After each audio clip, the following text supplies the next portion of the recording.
¿Sabías que hay coros cristianos que en lugar de atraer la presencia de Dios pueden abrir puertas a la confusión, la escasez y la desgracia? No todos los cánticos que se entonan en nombre de Dios están alineados con su verdad. En Proverbios 18:21 leemos: la muerte y la vida están en poder de la lengua, y el que la ama comerá de sus frutos. Esta escritura nos revela una verdad profunda. Lo que declaramos con nuestra boca tiene consecuencias espirituales reales. Hoy veremos cómo ciertas letras, aunque envueltas en melodías devocionales, contradicen la palabra y refuerzan declaraciones de derrota, pobreza y maldición. Te mostraremos cómo identificar estos coros, por qué son peligrosos y qué dice la Biblia sobre el poder de la adoración verdadera. Hay coros que suenan espirituales, pero están vacíos de verdad. ¿Estás listo para entender lo que Dios tiene reservado para ti a través de una adoración limpia y poderosa?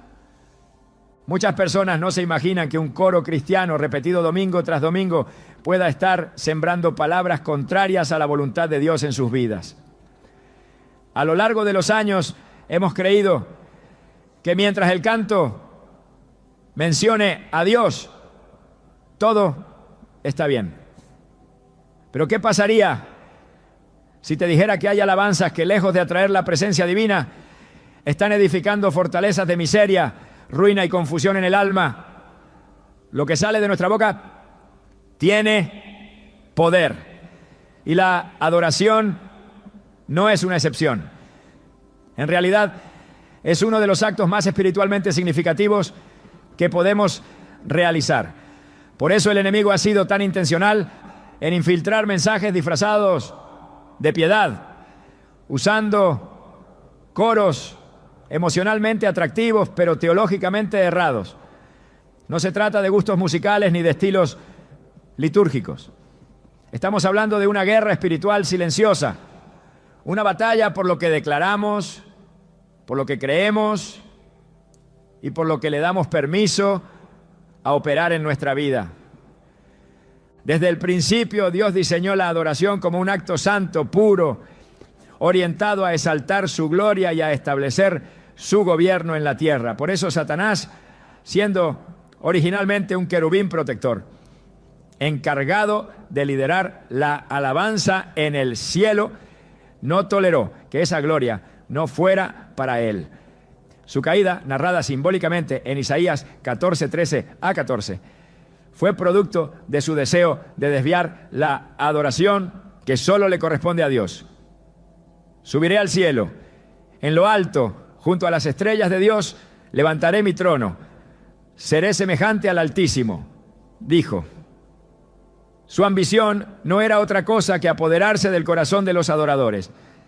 Y ese plan continúa hasta hoy, pero de maneras mucho más sutiles.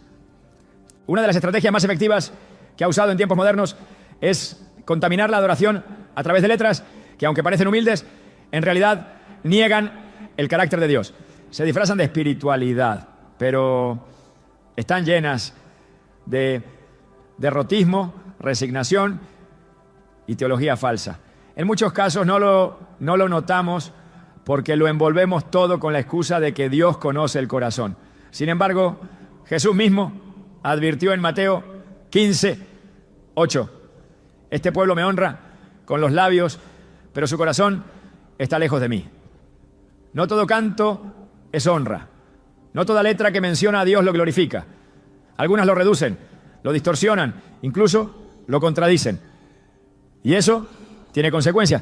He conocido personas que por años cantaron frases como: aunque todo me falte, yo te alabaré, creyendo que eso agradaba al Señor. Pero lo que no sabían es que al declarar que todo puede faltar, estaban abriendo la puerta a la pérdida constante, a relaciones quebradas, a economías destruidas, a una vida sostenida en la escasez, como si fuera parte del plan de Dios. Lo repitieron tantas veces que comenzaron a vivirlo. Su adoración estaba profetizando desgracia en lugar de proclamar victoria. Claro que la fidelidad a Dios en medio de la prueba es valiosa, pero lo que muchos hacen no es fidelidad, es aceptación errónea de la calamidad como voluntad divina. Y eso es peligrosísimo. La palabra de Dios nos enseña que la fe viene por el oír, Romanos 10:17. Y lo que escuchamos de forma constante, especialmente si lo repetimos, forma parte de nuestra fe activa. Entonces, si un coro que repites cada semana dice que ya no puedo más, me rindo al dolor, eso es lo que vas a terminar creyendo. Sin darte cuenta, estarás usando la adoración para validar una identidad que Dios nunca te dio, la del quebrantado sin esperanza, la del esclavo resignado. Y cuando esa identidad se establece, se activa también un ciclo espiritual de derrota, que no se rompe simplemente cambiando de palabras, sino renovando el entendimiento. Proverbios 18:21 declara: la muerte y la vida están en poder de la lengua, y el que la ama comerá de su fruto. ¿Qué estás comiendo? ¿Qué frutos estás viendo en tu vida? Si cada vez que cantas le estás diciendo a tu alma, que el fracaso es parte del proceso, que la miseria es compañera del cristiano, que la tristeza es inevitable, entonces no te sorprendas si eso es lo que comienza a brotar a tu alrededor. Dios no se complace en verte vivir en ruinas. Jesús dijo en Juan 10:10, el ladrón no viene sino para hurtar, matar y destruir. Yo he venido para que tengan vida y para que la tengan en abundancia. Pero si tu canto exalta la pérdida más que la promesa, estás permitiendo que el ladrón tenga voz en tu adoración. Recuerdo la historia de una mujer que servía fielmente en su iglesia. Todos los domingos dirigía la alabanza con una voz hermosa y un corazón dispuesto. Sin embargo, su vida estaba marcada por una constante cadena de pérdidas. Trabajos que no duraban, relaciones que se rompían sin explicación, enfermedades que venían una tras otra. Un día, durante una oración de liberación, el Señor reveló algo que ella jamás había considerado. Durante años había cantado desde lo más profundo de su alma un coro que decía: si me quitas todo, igual seguiré, como si el despojo fuera parte del trato. Aquella letra, inspirada por la experiencia de Job, no era mala en sí, pero al convertirla en declaración constante, había sellado en su espíritu la idea de que perder era espiritual. Nunca lo había cuestionado. Creyó que esa era su cruz, pero en realidad había convertido una frase en un pacto inconsciente de ruina. El día que rompió con esa declaración, su vida comenzó a cambiar, no por magia, sino porque su fe empezó a alinearse con las promesas de restauración, provisión y propósito que Dios había preparado para ella. El problema no es la letra poética, es el contenido espiritual que carga esa poesía. Satanás no necesita que cantes canciones abiertamente malignas. Le basta con que declares cosas erradas con convicción. Él conoce la ley espiritual de las palabras. Cuando Jesús fue tentado en el desierto, cada palabra que salió de su boca fue escritura. No improvisó, no cantó desde la emoción, respondió con verdad. En Mateo 4:4 leemos: escrito está, no solo de pan vivirá el hombre, sino de toda palabra que sale de la boca de Dios. Esa palabra que sale de su boca debe ser también la que sale de la nuestra. Pero si nuestras canciones no salen del corazón de Dios, sino del corazón herido del hombre, entonces estamos edificando altares emocionales, no espirituales. Pablo escribió en Colosenses 3:16 que la palabra de Cristo habite en abundancia en vosotros, enseñándoos y exhortándoos unos a otros con salmos, himnos y cánticos espirituales. ¿Qué significa eso? Que nuestros cánticos deben tener contenido doctrinal, verdad revelada, propósito edificante, Pero muchos de los coros actuales son simplemente repeticiones emocionales vacías, sin fundamento, sin dirección bíblica. Y lo más peligroso es que al repetirlos una y otra vez, les damos autoridad espiritual. No se trata de dejar de cantar, se trata de cantar con discernimiento, de no permitir que tu adoración sea manipulada por la melancolía o por experiencias mal interpretadas, porque el enemigo no teme tanto a tu canto fuerte, sino al canto correcto. Aquel que proclama la victoria de Cristo, aquel que exalta su carácter fiel, aquel que destruye mentiras con verdad. Esos son los cánticos que sacuden el infierno. Los otros, aunque tengan ritmo, aunque produzcan lágrimas, no tienen peso en lo espiritual.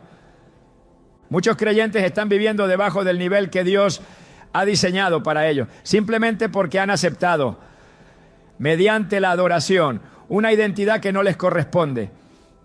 Le cantan a un Dios lejano, ausente, que parece disfrutar de verlos sufrir. Y lo hacen porque eso es lo que han aprendido a cantar, pero eso no es lo que enseña la Escritura. Salmo 23, 1 dice: el Señor es mi pastor, nada me faltará. Sin embargo, hay coros que dicen lo contrario. Hay letras que dicen: aunque no tenga nada, yo seguiré. Y no como una expresión de fe, sino como una aceptación de la escasez como algo permanente. Eso no es fidelidad, es fatalismo.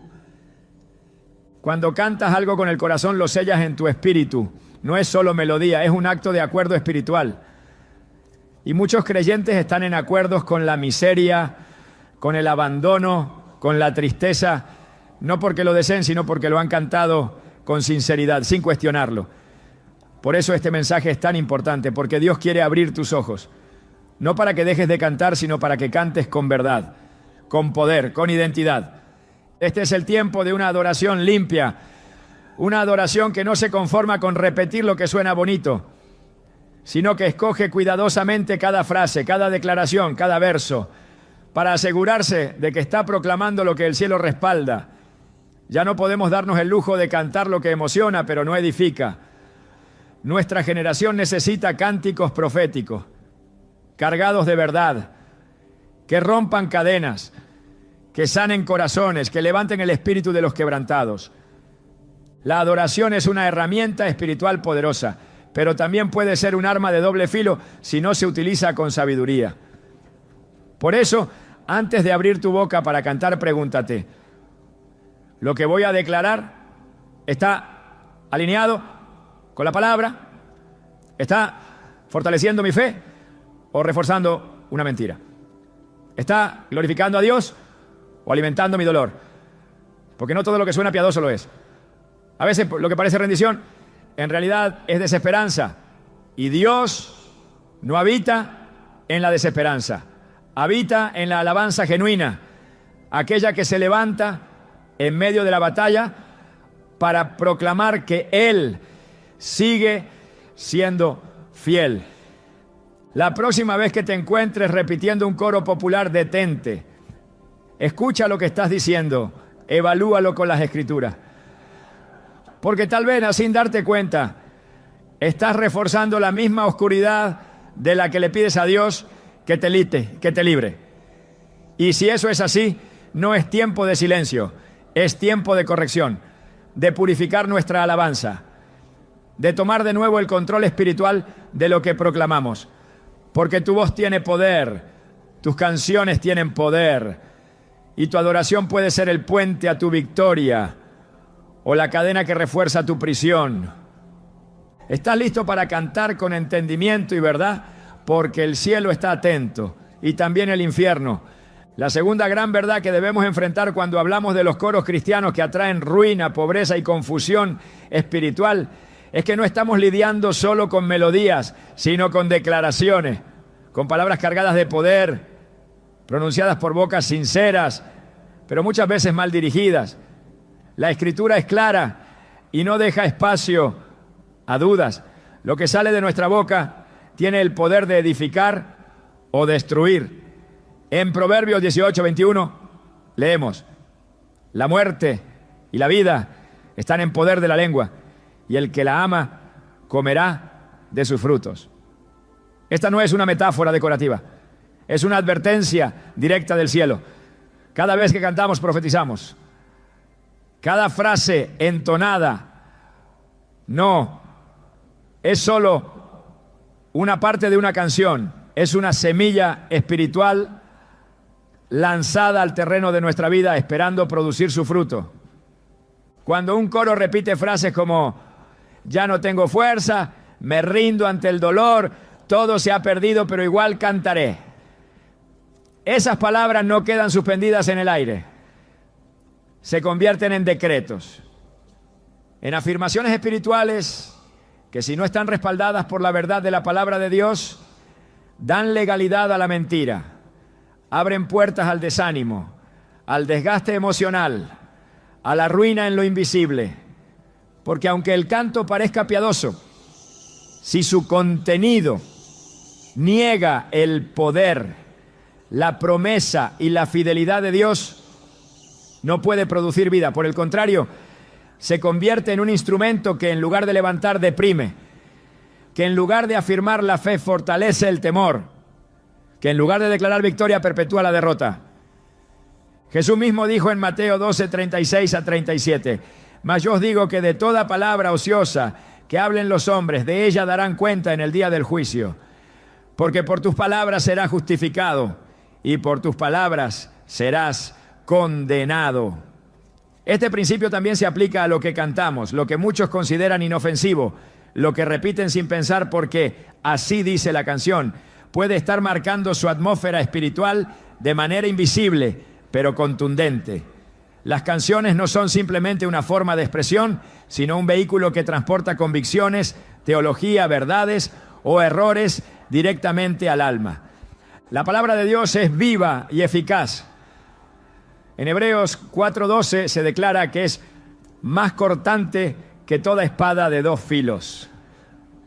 Cuando esa palabra es cantada, se activa como una espada profética, penetrando corazones, abriendo caminos, desatando promesas. Pero cuando las palabras entonadas no vienen de la palabra, sino de la emoción, de la frustración o del dolor sin redención, esa espada se vuelve en contra. En lugar de cortar cadenas, corta la esperanza. En lugar de abrir cielos, cierra los oídos espirituales. Porque la fe no se edifica en frases que glorifican el quebranto como un estado permanente, sino en declaraciones que exaltan el poder restaurador de Dios. En el Salmo 19, 14, el salmista eleva una súplica que debería estar en el corazón de todo adorador. Sean gratas las palabras de mi boca y la meditación de mi corazón delante de ti, oh Señor, roca mía y redentor mío.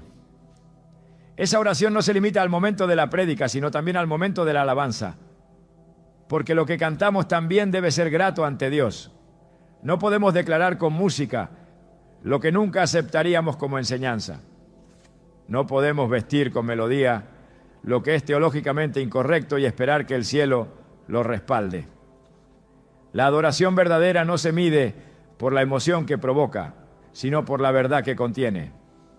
Pablo, en su carta a los Efesios, capítulo 4, versículo 29, escribió: ninguna palabra corrompida salga de vuestra boca, sino la que sea buena para la necesaria edificación, a fin de dar gracia a los oyentes.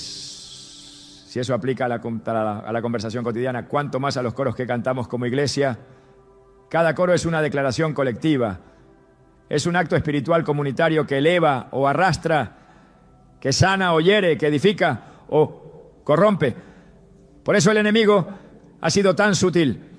No ha atacado la alabanza frontalmente, ha infiltrado las letras, ha sembrado conceptos que parecen piadosos, pero que, al ser repetidos con sinceridad, producen desalineación con la palabra. Cantar que se ha perdido todo y que uno ha sido abandonado puede parecer una expresión de entrega, pero si no está fundada en la verdad del Dios que restaura, se convierte en una declaración de desamparo permanente. La adoración jamás fue diseñada para reafirmar nuestras debilidades como verdades eternas. Fue creada para magnificar a Dios por encima de nuestras circunstancias.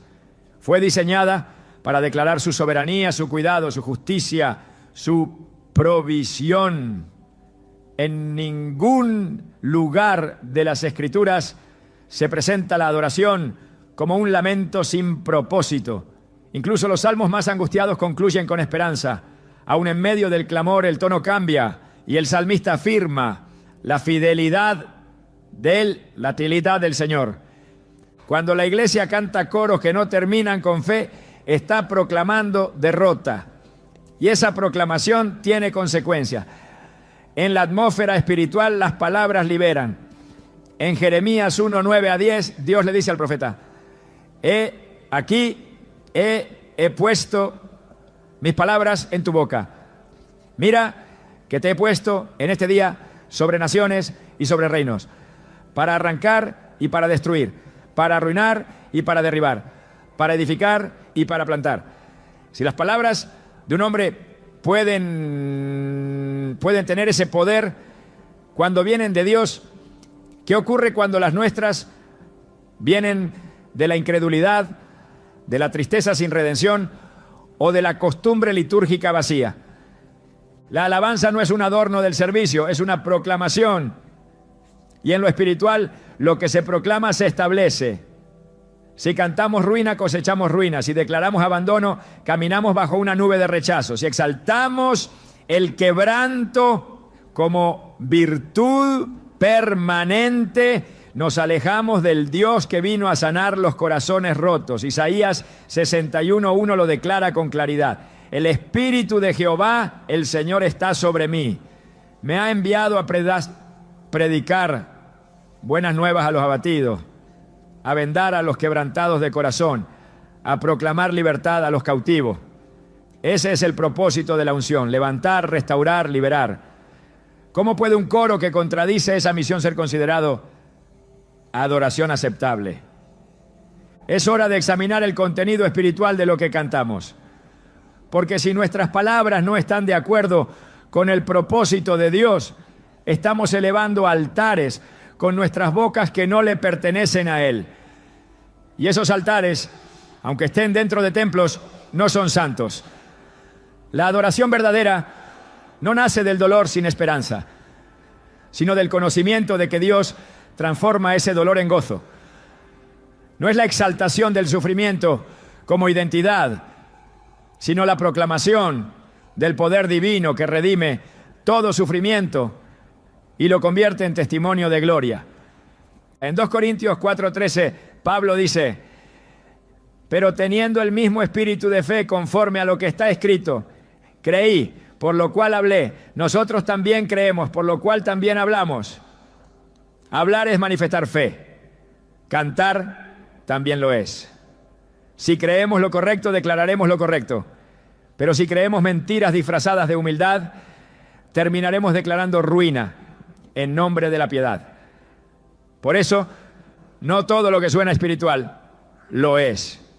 El enemigo sabe que no puede impedir que adoremos, pero ha intentado pervertir el contenido de esa adoración para que en lugar de vida produzca confusión. Cantar con verdad no significa negar la realidad, sino proclamar la autoridad superior de la palabra por encima de esa realidad. David lo entendía. En el Salmo 42, su alma está abatida, su espíritu quebrantado, pero aún así declara: ¿por qué te abates, oh alma mía? ¿Y por qué te turbas dentro de mí? Espera en Dios, porque aún he de alabarle, salvación mía y Dios mío.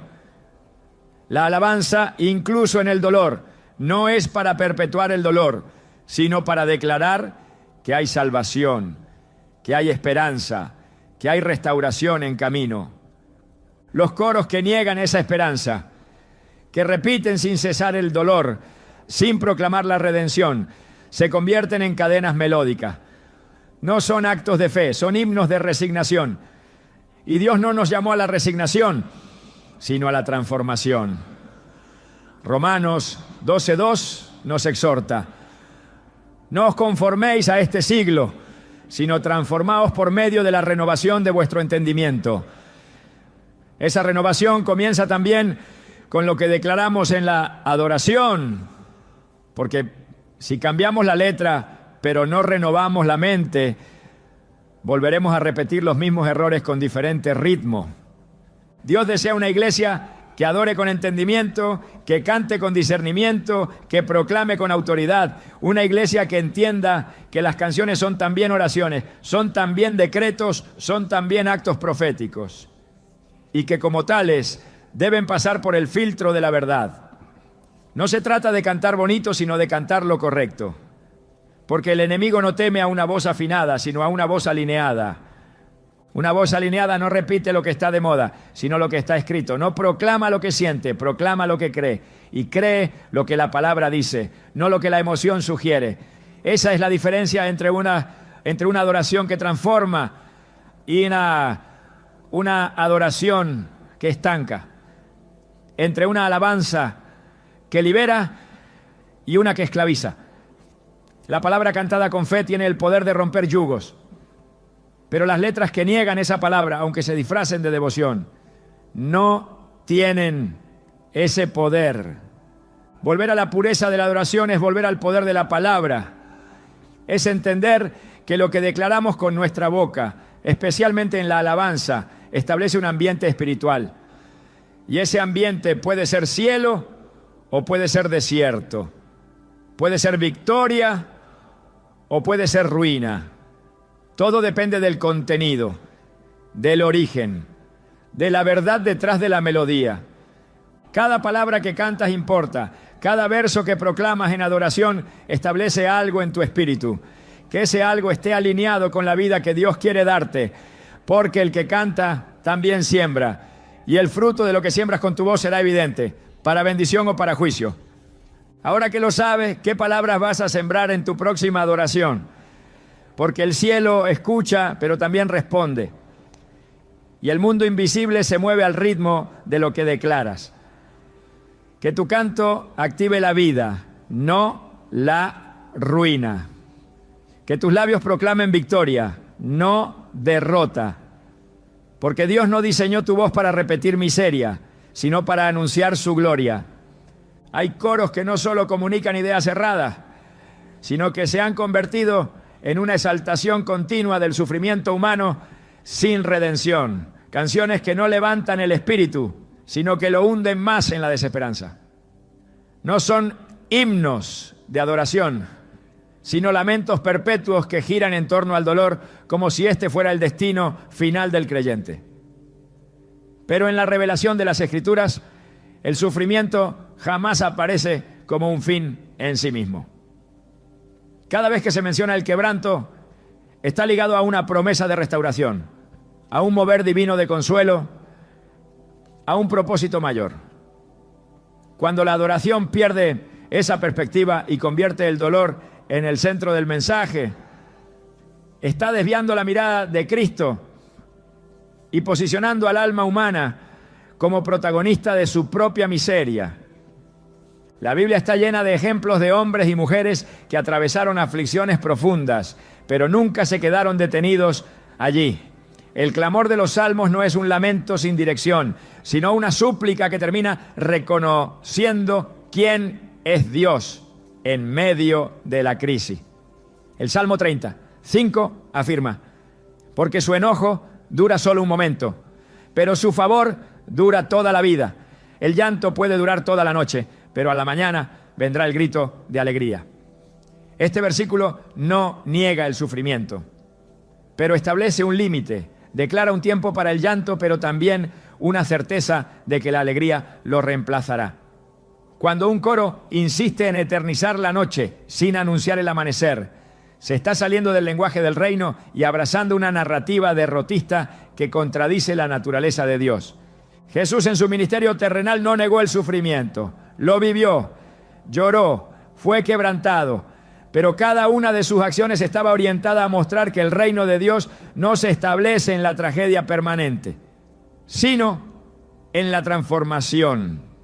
En Lucas 4:18, cuando declaró su propósito, al leer del profeta Isaías, dijo: el Espíritu del Señor está sobre mí, por cuanto me ha ungido para dar buenas nuevas a los pobres.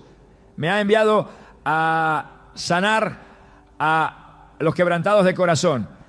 El objetivo de esa unción no era acompañar el quebranto con lágrimas, sino sanarlo. No era aceptar el dolor como identidad, sino ofrecer una salida. Por tanto, toda adoración que no refleja esa unción redentora, esa dirección de sanidad y restauración está incompleta. Y lo que está incompleto no puede ser una ofrenda aceptable ante Dios. El sufrimiento sin propósito produce amargura y la adoración contaminada por amargura se convierte en un acto estéril. Las letras que giran en torno a frases como estoy roto y seguiré así, no tengo nada, pero eso es mi adoración. O no veo luz, pero igual cantaré en oscuridad. Son frases que, aunque parecen devoción, están impregnadas de resignación. No enseñan a confiar, sino a conformarse. No proclaman la fidelidad de Dios, sino la aparente gloria de permanecer herido.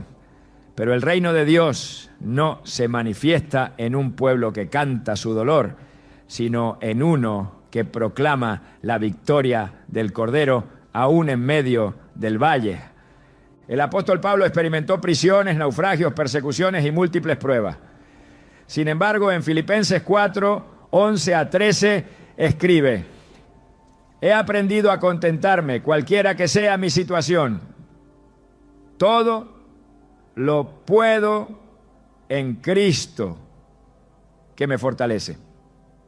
Esta afirmación nace del sufrimiento, pero no lo celebra como destino, sino como oportunidad para manifestar la fuerza de Cristo. La alabanza verdadera no consiste en describir detalladamente la aflicción, sino en declarar el poder de Dios que opera en medio de ella. Los coros que detienen la mirada en el dolor sin señalar la promesa no están guiando a la presencia de Dios. Están atrapando al alma en una cárcel emocional adornada con música. Los creyentes necesitan entender que cantar no es solo una expresión de estado emocional, sino una herramienta espiritual que da forma a lo que se cree. Si una congregación entona por años canciones que elevan el quebranto como forma de espiritualidad, esa congregación estará formada por personas que no esperan restauración, sino que han normalizado la tristeza como identidad. Pero la identidad del Hijo de Dios está sellada por la adopción, por la gracia, por la esperanza viva. En el 1 Pedro 1:3 se afirma: bendito el Dios y Padre de nuestro Señor Jesucristo, que según su gran misericordia nos hizo renacer para una esperanza viva por la resurrección de Jesucristo de los muertos. La esperanza viva no canta como quien ha sido derrotado, sino como quien, aún golpeado, sabe que su redención está cerca. La alabanza centrada en el sufrimiento no redime, solo repite. No eleva al espíritu, lo deja inmóvil en una constante repetición de heridas. Las Escrituras muestran que el clamor tiene poder, pero también muestran que el clamor sin fe es solo ruido. En Hebreos 11:6 se dice: pero sin fe es imposible agradar a Dios, porque es necesario que el que se acerca a Dios crea que le hay. Si se canta desde la herida, pero sin fe en la sanidad, se está acercando a Dios con labios, pero no con corazón creyente. El canto puede ser emocionalmente impactante, pero espiritualmente estéril. No edifica, no transforma, no libera. Los cánticos de lamentación existen en la Biblia, pero siempre tienen un giro. El libro de Lamentaciones, profundamente doloroso, termina con un llamado a la restauración. Vuélvenos, oh Jehová, a ti y nos volveremos. Renueva nuestros días como al principio. Lamentaciones 5:21. Ese llamado al retorno, al inicio, al diseño original, es lo que falta en muchos coros modernos que se quedan repitiendo la ruina como si el Evangelio no ofreciera más que consuelo para seguir herido. Pero el Evangelio no es solo consuelo, es resurrección. No es solo una mano que acaricia al caído. Es una voz que le dice, levántate y anda. Cuando la adoración olvida esa verdad, se vuelve una forma de idolatría emocional, porque comienza a exaltar la experiencia humana por encima de la verdad divina. El dolor se vuelve un altar y la tristeza una bandera. Pero en Cristo no fuimos llamados a ser portadores de tristeza, sino embajadores de reconciliación. En 2 Corintios 5:20 se declara, así que somos embajadores en nombre de Cristo, como si Dios rogase por medio de nosotros. Os rogamos en nombre de Cristo, reconciliaos con Dios. ¿Cómo puede alguien cumplir ese ministerio si su canto siempre refleja derrota, si su alabanza siempre termina en oscuridad? La reconciliación implica transformación, implica restauración de la identidad, implica una adoración que refleja al Dios que sana. El enemigo no necesita robarte la alabanza si puede deformarla. Si logra que en tu boca haya canciones que saltan el sufrimiento sin redención, entonces ha ganado un espacio. No necesitas dejar de cantar para caer en error, solo necesitas cantar lo equivocado con sinceridad, porque la sinceridad sin verdad no tiene poder de edificación. El propósito de Dios no es que repitamos nuestra miseria, sino que declaremos su majestad.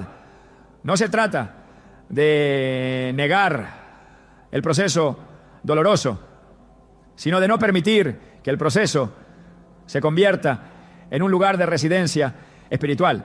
Porque los que habitan en el valle del dolor, cantando su permanencia allí, olvidan que la voluntad de Dios es sacarlos a espacios de vida. En Salmo 126, 5-6 se declara, los que sembraron con lágrimas, con regocijo segarán.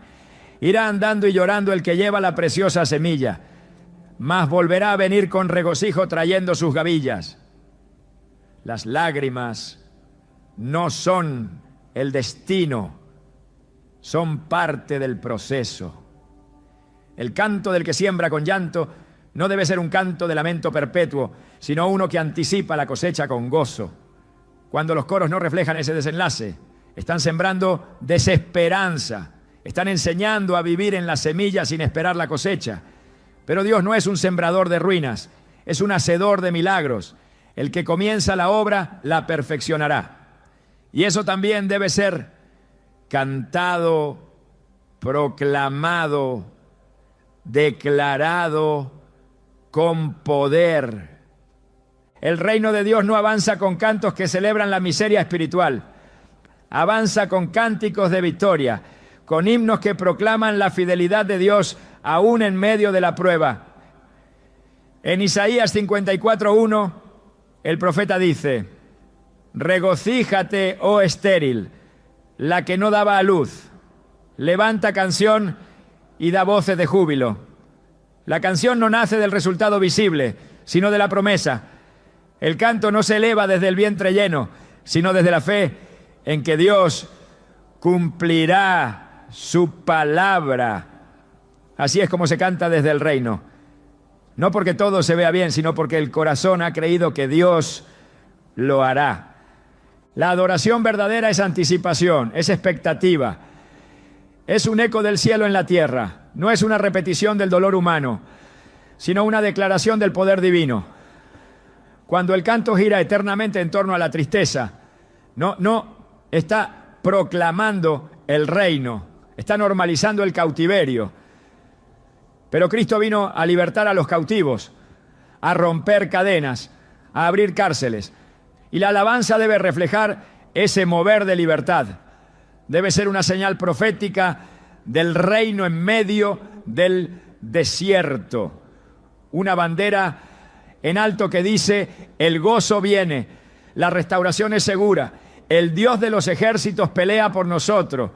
Las canciones que no muestran a ese Dios, que no proclaman su poder, que no señalan el final glorioso de cada proceso, no están alineadas con el Evangelio.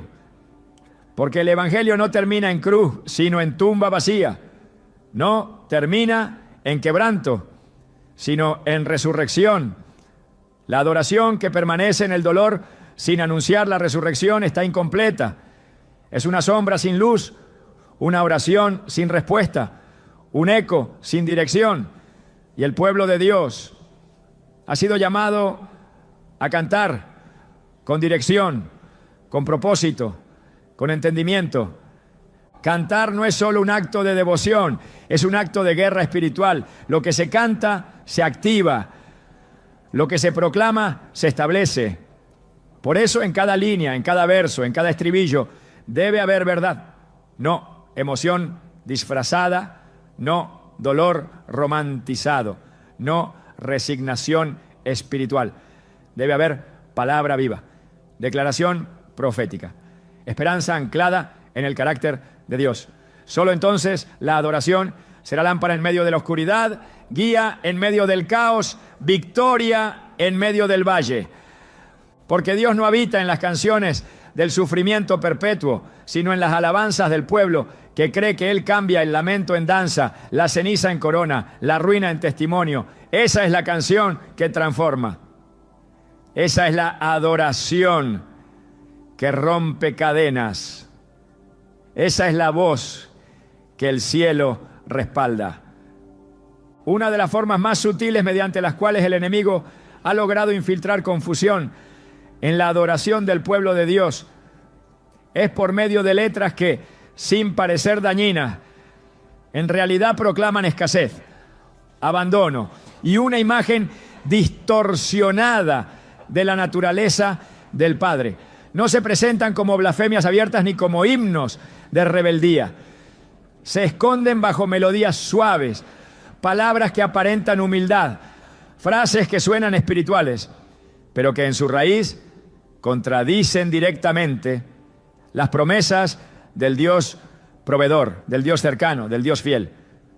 Son coros que repiten con solemnidad ideas como: aunque no tenga nada, aunque me sienta solo, aunque no vea tu mano, seguiré.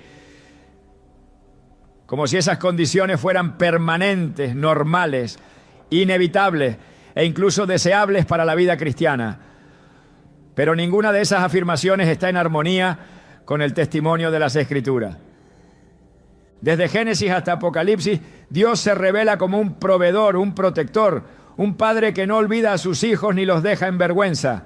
La imagen del creyente desamparado, eternamente pobre, siempre derrotado, no nace en el corazón de Dios, sino en una teología alimentada por la emoción humana y no por la verdad eterna.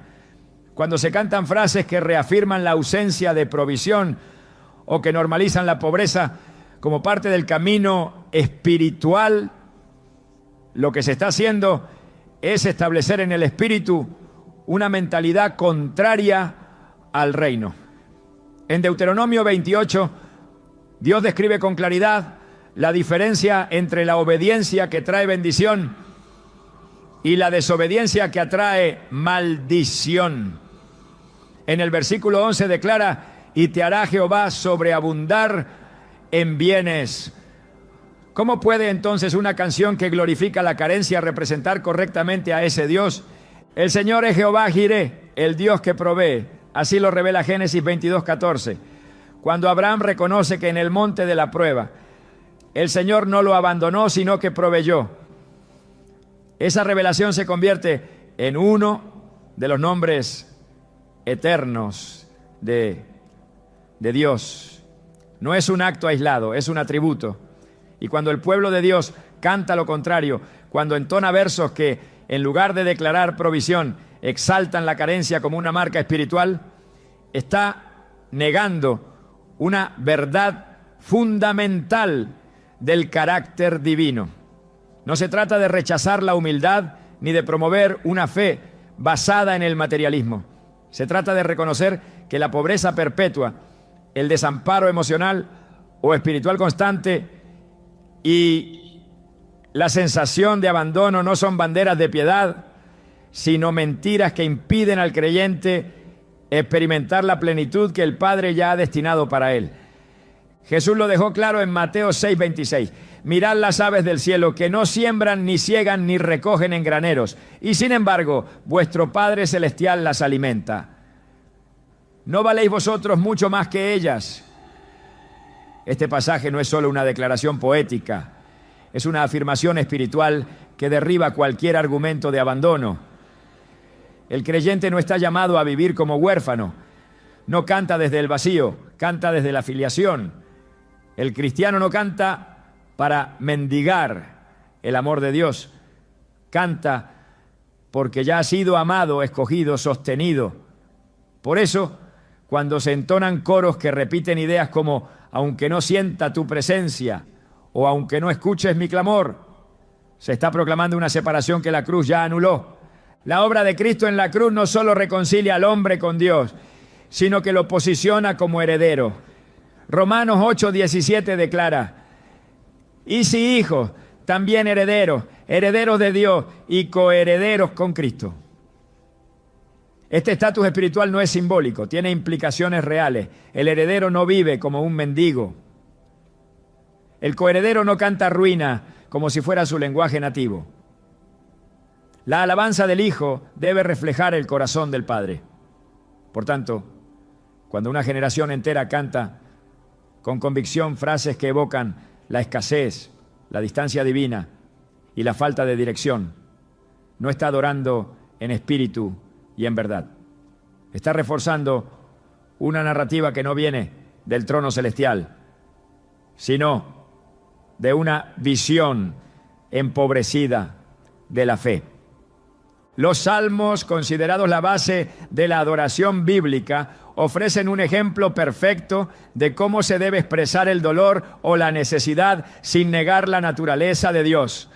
David fue un hombre que atravesó temporadas de persecución, soledad y escasez. Pero incluso en sus cantos más oscuros, nunca negó el carácter fiel del Señor. En el Salmo 37:25 escribió: joven fui y era envejecido, y no he visto justo desamparado, ni su descendencia que mendigue pan. Esta afirmación no nació en un tiempo de abundancia, sino en medio de la prueba. Sin embargo, fue una declaración de fe en el Dios que nunca olvida a los suyos. Hoy, muchos cantan lo contrario, declaran abandono, proclaman soledad, se identifican con el desamparo como si fuera parte integral de su identidad espiritual. Pero eso no es adoración bíblica. Eso es una distorsión peligrosa.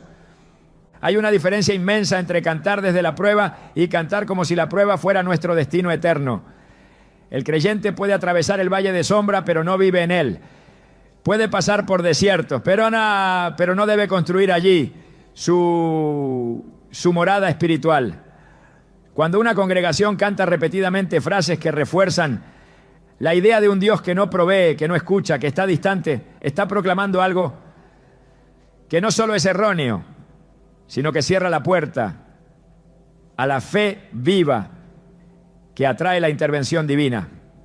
Porque el Espíritu Santo se mueve donde hay verdad, donde hay fe, donde hay una atmósfera que reconoce su naturaleza. Y Él no habita en letras que constantemente lo retratan como ausente, duro o indiferente. La repetición de esas ideas, incluso con buena intención, tiene consecuencias. En lo invisible, cada declaración es una siembra. Y como enseña Gálatas 6:7, todo lo que el hombre sembrare, eso también segará. Si se siembra pobreza con palabras, se cosecha pobreza en el alma. Si se proclama abandono, se cultiva una identidad huérfana. Si se canta que Dios no escucha, se entrena al corazón a dejar de esperar su respuesta. La alabanza debería ser un campo fértil donde se siembran verdades que activan el cielo. Pero si lo que se siembra son mentiras disfrazadas de espiritualidad, el fruto será desánimo, confusión y una percepción incorrecta de Dios. En el Evangelio de Lucas 12:32 Jesús dice: No temáis, manada pequeña, porque a vuestro Padre le ha placido daros el reino. No se trata de pedir lo que no se ha ofrecido. El reino ya ha sido dado. Pero si las canciones insisten en declarar que no se tiene, que no se ve, que no se siente, se está entrenando al alma para vivir como si la herencia fuera una promesa lejana y no una realidad presente. La alabanza debe alinearse con esa verdad. No repetir frases que contradicen lo que el Padre ya ha entregado. En el tabernáculo de David la alabanza era constante. Día y noche los levitas adoraban con instrumentos y cantos. Esa adoración no era una repetición de miseria, era una proclamación del reino. Era una atmósfera que recordaba a todo el pueblo quién era su Dios. Y esa atmósfera transformaba. La presencia de Dios se manifestaba porque la adoración era dirigida por una comprensión correcta del carácter divino. Hoy la iglesia a veces ha sido llamada a caminar bajo un pacto mejor, con promesas superiores, con acceso directo a la presencia del Padre. Por tanto, no se puede justificar una adoración que proclama escasez permanente, como si la cruz no hubiese sido suficiente para romper el ciclo de la miseria espiritual. El poder de la alabanza no radica solo en la melodía, sino en el contenido, en lo que se proclama, en lo que se establece. Si lo que se canta contradice la Escritura, no puede edificar, no puede liberar, no puede traer transformación. Por eso es urgente examinar las letras, medir cada palabra, considerar cada declaración, no con legalismo, sino con discernimiento, no con miedo, sino con sabiduría, porque la boca que canta ruina cosecha ruina, pero la boca que canta promesa abre los cielos. En Jeremías 29:11, Dios afirma: porque yo sé los pensamientos que tengo acerca de vosotros, pensamientos de paz y no de mal, para daros el fin que esperáis. Esta es la voz del Padre, esta es la verdad que debe llenar nuestras canciones. Cualquier coro que contradiga esa promesa está edificando sobre arena. Está repitiendo con música lo que el enemigo ha querido que los hijos de Dios crean, que la vida espiritual se trata de aguantar escasez hasta morir. Pero el mensaje del reino no es resistencia resignada, es transformación gloriosa, es una esperanza viva, es una herencia eterna, y la alabanza debe reflejar esa verdad. No se trata de cantar triunfalismo vacío, sino de declarar lo que ya ha sido ganado por Cristo. Se trata de proclamar que la gracia no solo salva, sino que sostiene, provee y fortalece.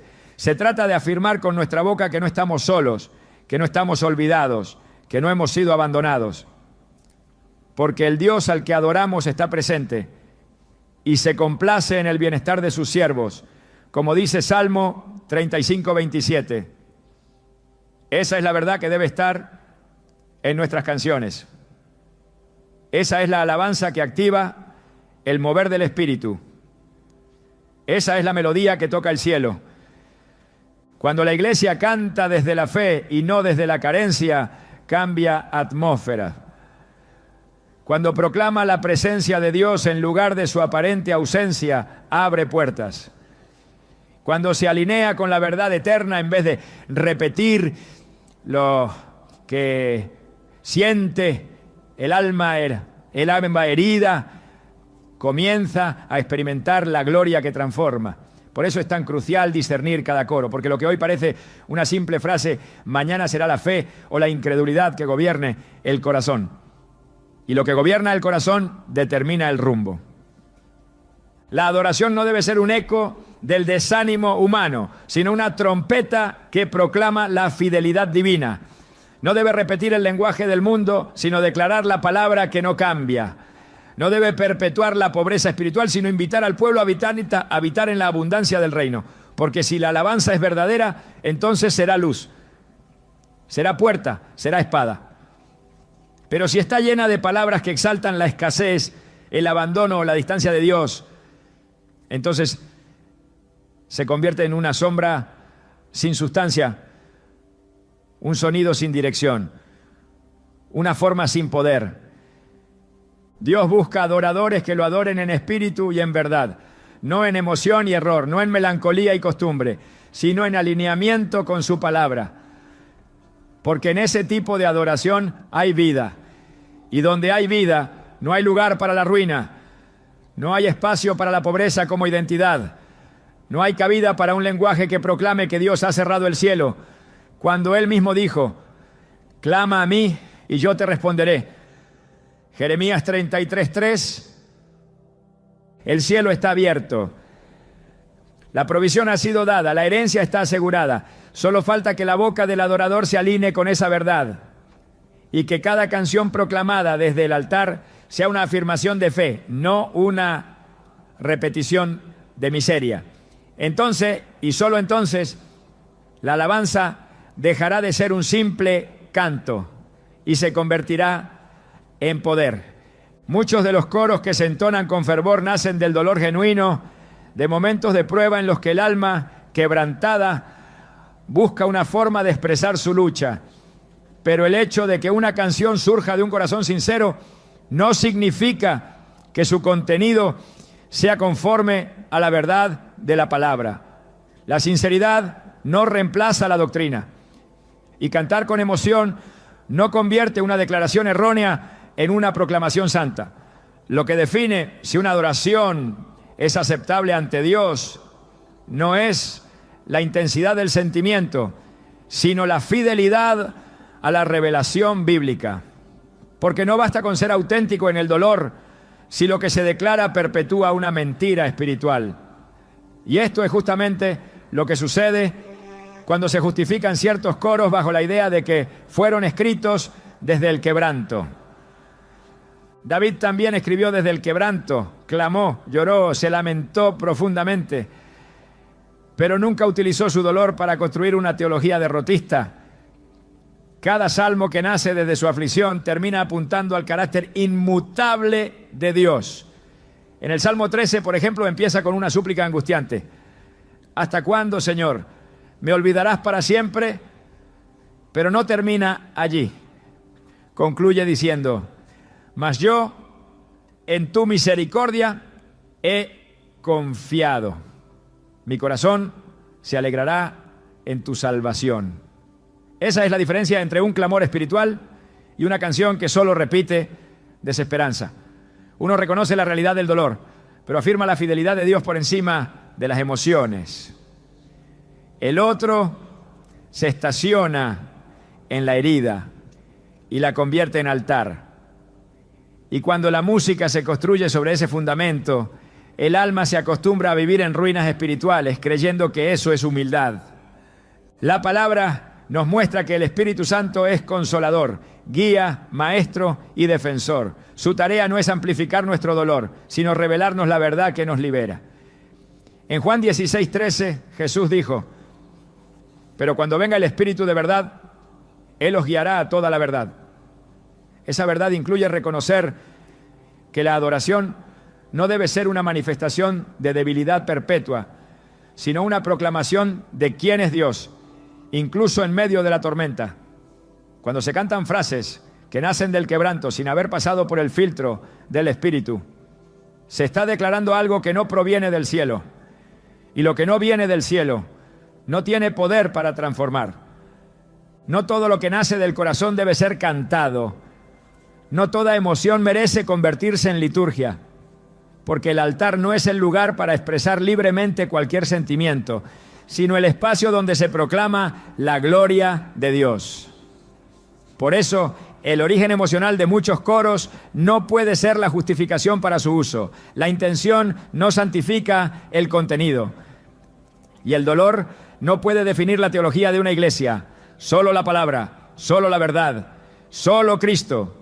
Esa es la única base sobre la cual una canción puede traer vida y no maldición. La verdadera adoración no nace del caos emocional, sino del entendimiento claro de quién es Dios y de lo que su palabra afirma sobre nosotros. Por eso cuando hablamos de qué sí debemos cantar, no nos referimos a estilos musicales ni a tales estructuras litúrgicas, sino al contenido espiritual que lleva la letra. Porque lo que proclamamos en medio de la alabanza debe tener un solo objetivo: exaltar el carácter de Dios, declarar su verdad y alinear el corazón del creyente con el cielo. Una adoración que atrae bendición no es necesariamente la más elaborada musicalmente, sino la que está impregnada de escritura viva.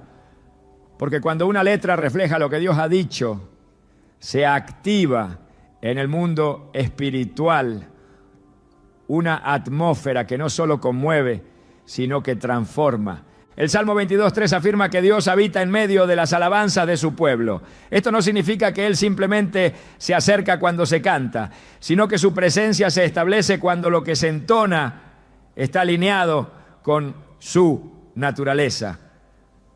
No cualquier canto puede cargar esa promesa. Solo aquellos que reflejan su santidad, su fidelidad, su poder y su redención. La alabanza eficaz no repite la situación, proclama la solución. No exalta la herida, exalta al sanador. No gira en torno a la debilidad humana, sino a la suficiencia de Cristo. En Hebreos 13:15 leemos: así que ofrezcamos siempre a Dios, por medio de Él, sacrificio de alabanza, es decir, fruto de labios que confiesan su nombre. Esa confesión no puede estar contaminada por la duda ni por la visión terrenal. Debe ser una confesión que refleje fe, redención y propósito.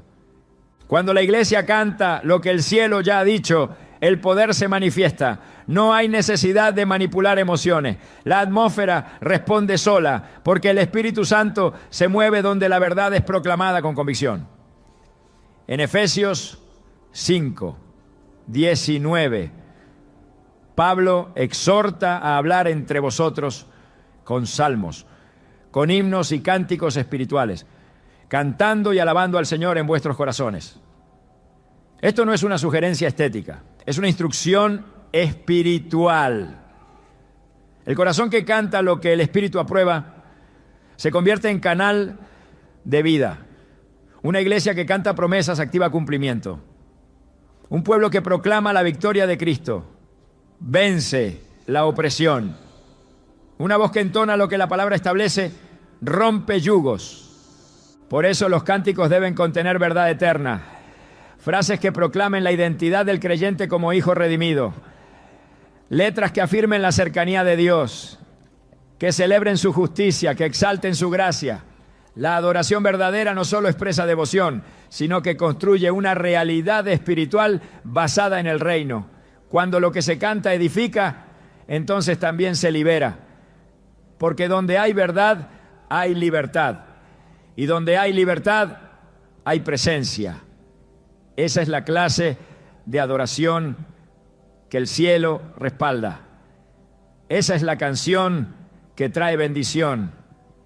La adoración es mucho más que una expresión de fe, es una construcción espiritual que moldea atmósferas, forma pensamientos y define realidades. Cada coro que cantamos, cada palabra que entonamos desde el altar o desde lo íntimo de nuestro corazón, tiene el poder de edificar o desviar, de atraer el favor de Dios o de sellar ciclos de confusión. El verdadero peligro de los coros errados no radica únicamente en sus letras, sino en lo que silenciosamente impiden una adoración pura, poderosa y transformadora.